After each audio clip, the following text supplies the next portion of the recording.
Hey guys, LMC here, and today we're getting a chance to ride this thing. So this is the Honda CB400 Super 4. In actual fact, I think the full name is quite a lot longer than that. CB400 Super 4 Hyper VTEC Revo. what a mouthful. So we'll just call it the CB400.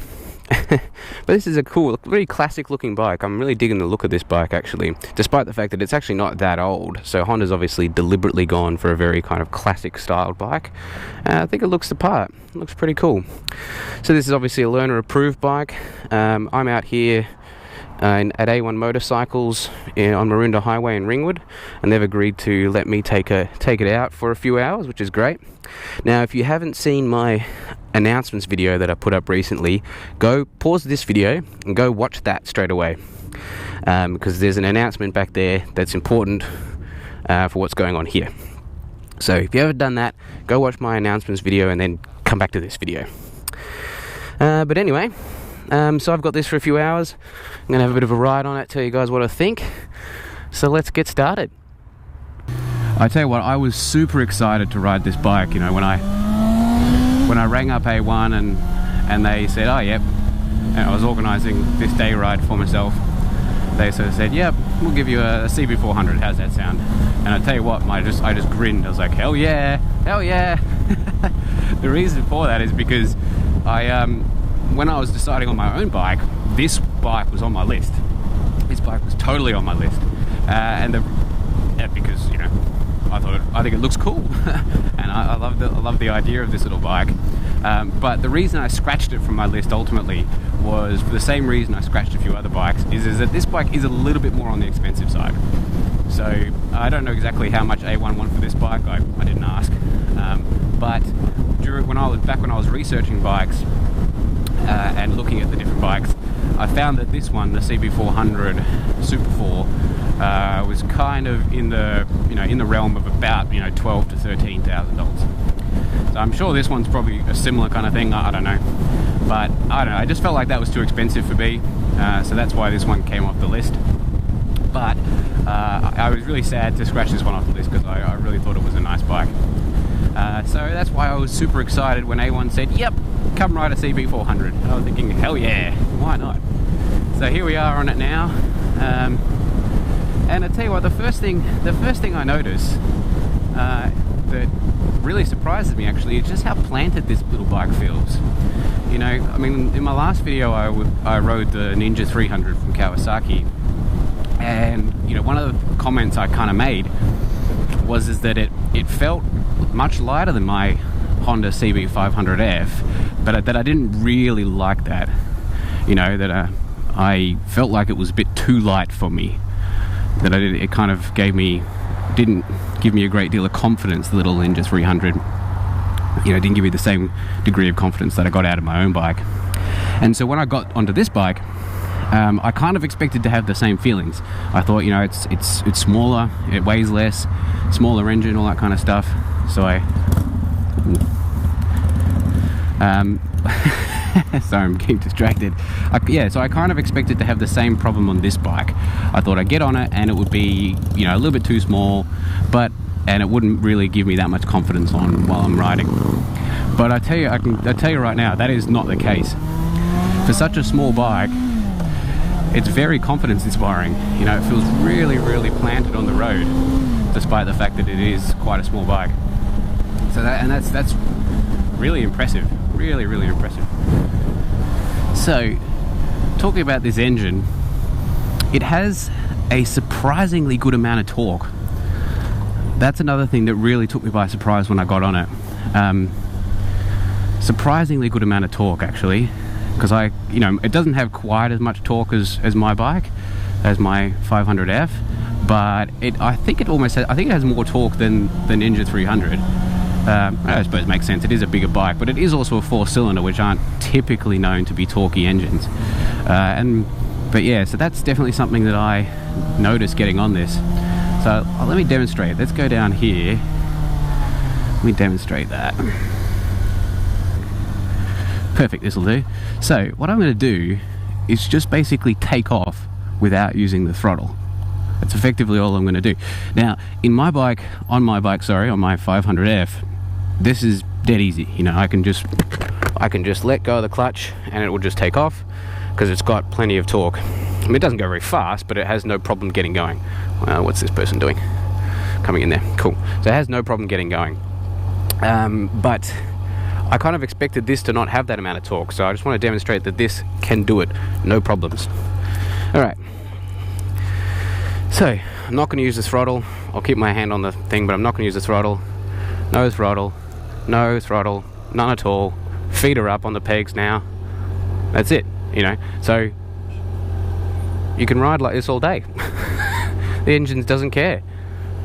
I've got the throttle completely closed, which you can now see because I'm only holding onto the end of the handlebars and pinching, and it's fine. It just chugs along, doesn't it? And it doesn't even feel like the engine's not liking it. Let's see how we go up this slight gradient. Let's see how we go. I'm going to put both hands back on the handlebars, but I'm not using the throttle. Cruising along. Now I don't know if you can see it. Okay, now the engine's starting to think I need some throttle, but it's still going. There you go. All right, I'll give it some throttle now. So it was starting to struggle a little bit up that as the gradient got a little steeper, but that's impressive. I couldn't do that on the Ninja. I couldn't have done that on the Ninja.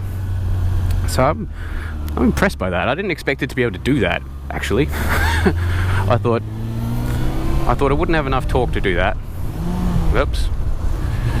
Yeah, I thought it wouldn't have enough torque to do that. I was wrong. It's got plenty of torque for that.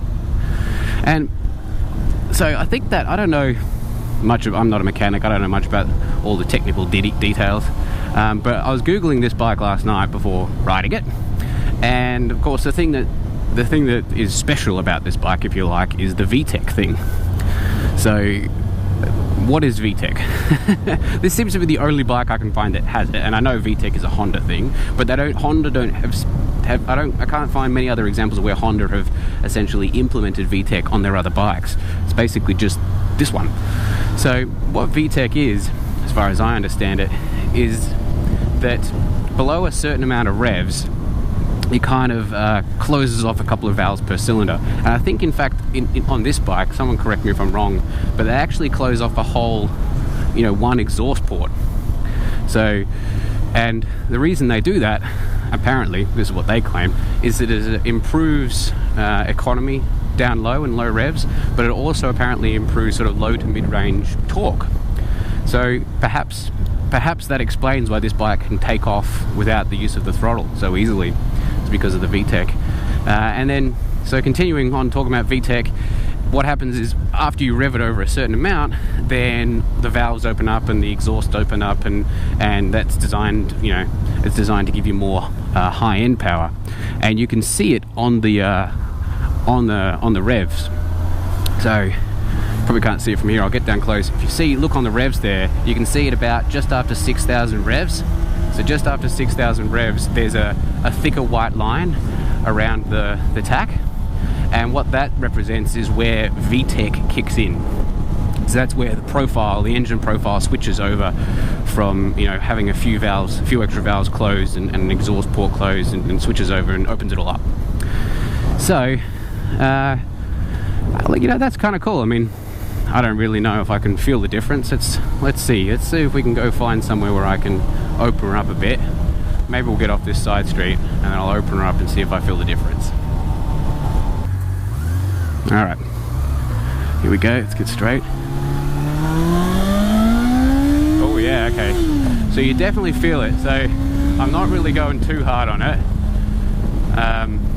because I do not want to get caught speeding on a bike that is not mine. Definitely through that first gear, as you roll over that VTEC point, you do feel like the power comes on quite instantly. I mean, when I rode that little Bandit 250, and I said how the power is essentially much more at the top end than it is at the low end. The same thing is true of this bike. When you're below the VTEC limit, the power is, noticeably reduced, and then once you hit the VTEC limit, the power comes on. But it is much more instant than the Bandit 250. The Bandit 250 is kind of like a sweeping increase in power. It just sort of comes on. It's steep and it is quite sudden, but it doesn't feel like a click. You know, whereas this bike, it feels like a click. You're just cruising along and all of a sudden you hit VTEC and boom, it just feels like power comes on quite suddenly. So that's really cool. You can actually, you know, at least I can, you can actually notice VTEC. That's cool. I wasn't sure if you could or not, but there you go. There you go, VTEC, Honda VTEC. Never tried it before, and I am impressed by it. Oh, what else do I like about this bike?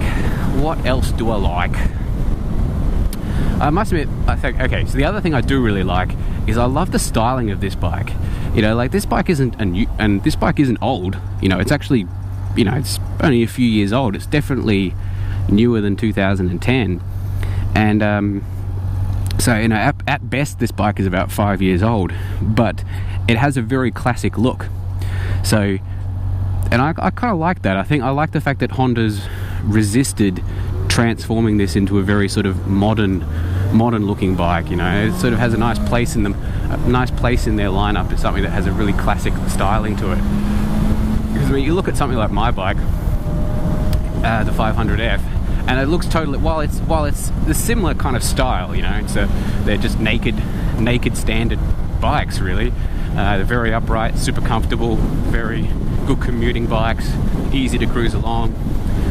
But my bike looks much more aggressive and much more sort of modern compared to this one. And even though this one is about 5 years old, I think, if you Google these things, they all look like this. Even ones that are like 2012, 2013, they all look like this. Speaking of the looks, let's just pull over and take one more chance to have a bit of a look at it. Before I take her back, I was going to break my heart taking her back. I'm just going to be so sad giving this back to A1. No. Perfect. Some sun is out. Let's get some sun on the bike and have another look at it. There she is. So, I mean, this is obviously a second-hand bike. Someone's put this furry, soft seat on it, which, you know, it's comfortable, I guess. Looks stupid. If I was going to buy it, that's the first thing I get rid of. I get rid of that, and I fix this. This looks like masking tape or something, and I don't know what it's done to the tank under there. I hope it's alright, but yep, I would take that off if I got this bike. I would take the seat off if I got this bike.